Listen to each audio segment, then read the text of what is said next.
낯선 사람에게 어떻게 먼저 다가서지? 잘 모르는데 어떻게 대화를 이어가야 하지? 대화의 소재를 어떤 걸로 해야 하지?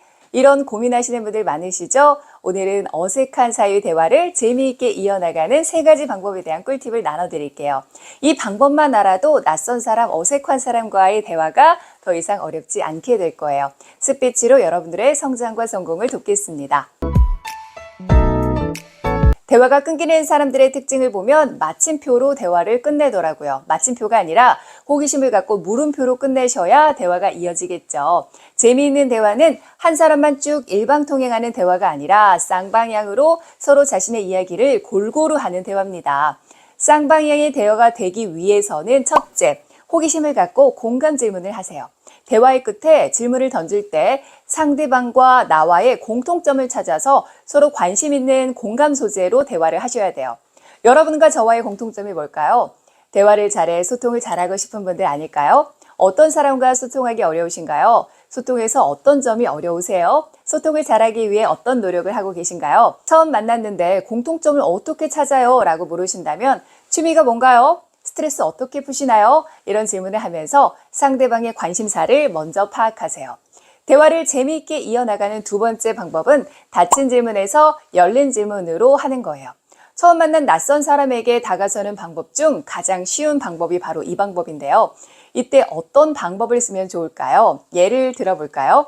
제가 예전에 헬스장에서 운동을 하는데 매일 같은 시간에 와서 열심히 운동하는 여성분이 계셨어요. 나이도 저와 비슷해 보이고 열정적으로 운동하는 모습이 인상적이어서 친해지고 싶었거든요. 그때 먼저 다가서서 이렇게 물었어요. 아침마다 이 시간에 자주 운동하시죠? 열정적으로 운동하시는 모습이 보기 좋더라고요. 헬스하면서 어떤 점이 좋으셨어요? 여기서 질문의 요령이 있습니다. 닫힌 질문에서 열린 질문으로 하라는 거죠. 닫힌 질문은 예, 아니요를 답하는 질문을 말하는데요. 가능한 예라고 상대가 답할 수 있는 질문을 던져주시고요. 그리고 구체적으로 답변할 수 있는 열린 질문을 던지시는 거죠. 아침마다 이 시간에 자주 운동하시죠? 당연히 예스가 나오겠죠? 제가 호기심을 갖고 관찰한 부분이니까요. 열정적으로 운동하는 모습이 보기 좋다는 칭찬까지 덧붙였습니다. 예스를 이끄는 닫힌 질문과 칭찬을 하면 상대방의 마음의 문이 열리게 돼 있습니다. 다음 헬스하면서 어떤 점이 좋으셨어요? 라고 열린 질문을 했죠. 상대방의 구체적인 자신의 이야기를 하게 될 거예요. 상대방의 이야기를 많이 할 수 있도록 질문을 해주시면 상대방에 대해 깊이 알 수 있는 기회가 되겠죠. 이때 주의하셔야 될 점은 열린 질문에서 닫힌 질문으로 가시면 안 되는 거예요. 꼭 순서를 지키세요. 처음 만난 사람과 대화하는 방법에서 열린 질문을 먼저 하시면 상대방의 마음이 불편할 수 있어요.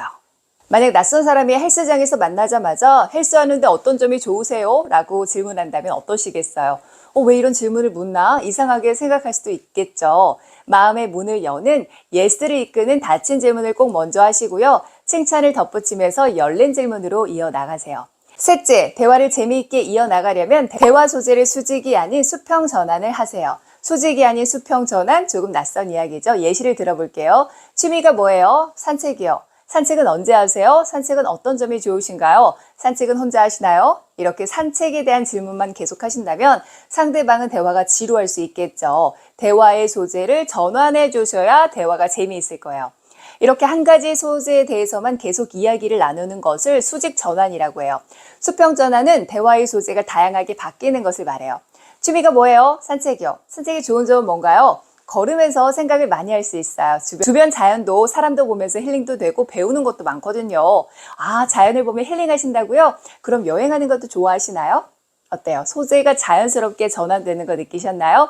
상대방의 이야기를 들으면서 상대방의 이야기와 연관된 소재로 전환을 해야지만 재미있고 다양하게 이야기를 나눌 수 있습니다.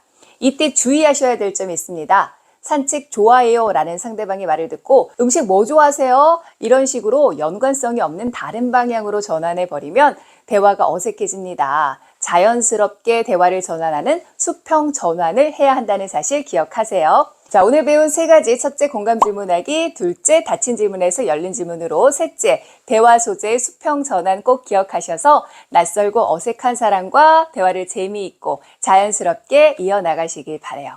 대화를 자연스럽게 잘 이어나간다면 여러분들의 관계가 변화될 것이고요. 이것이 스피치로 성장하고 성공하는 삶이라고 생각합니다. 이번 영상도 도움이 되셨다면 구독, 좋아요 부탁드립니다. 스피치로 여러분들의 성장과 성공을 돕는 스피치 라이쌤이었습니다.